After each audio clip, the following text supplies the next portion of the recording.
Hi everyone. ఈరోజు మనం ఆత్మ గురించి తెలుసుకుందాం. ఆత్మ ఈ దేహంలో ఎక్కడ ఉందో తెలుసుకుందాం. ముందుగా మీరు నా ఛానల్ని లైక్ చేయండి, సబ్స్క్రైబ్ చేయండి. ఇక వీడియోలోకి వెళ్దాం. ఆత్మ ఈ దేహంలో ఎక్కడ ఉంది? ఆత్మ దేహంలో రెండు కనుబొమ్మల మధ్య స్థానంలో ఆత్మ మెరుస్తున్న నక్షత్రంలా ఉంటుంది. మనం చేసిన తప్పుకు శిక్షలు ఈ దేహం ద్వారా ఆత్మ అనుభవిస్తుందా, లేక ఆత్మ ద్వారా ఈ దేహం అనుభవిస్తుందా? మనం చేసిన తప్పుకు శిక్షలను ఆత్మయే ఈ దేహం ద్వారా కర్మ భోగాన్ని అనుభవిస్తుంది.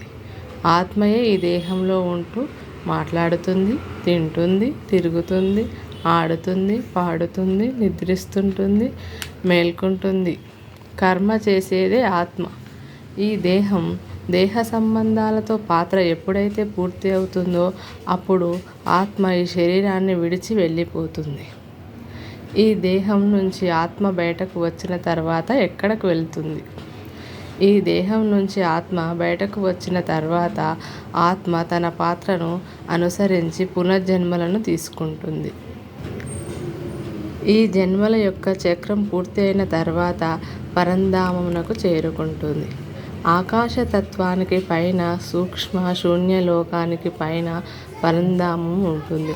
దీన్నే మూలవదనము, ముక్తిధామము, నిర్వాణధామము, బ్రహ్మాండము, శాంతిధామము ఇలా మొదలైన పేర్లతో పిలుస్తారు.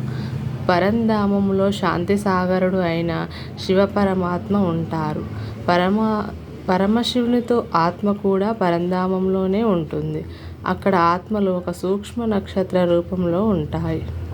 శివుణ్ణి జ్ఞానసాగరుడు, ప్రేమసాగరుడు, పవిత్రాత సాగరుడు, సుఖము సాగరుడు, దివ్య బుద్ధి, శక్తులు, గుణాలు, ఖజానాలను ఇచ్చువాడు అని యోగీశ్వరుడు అని అంటారు.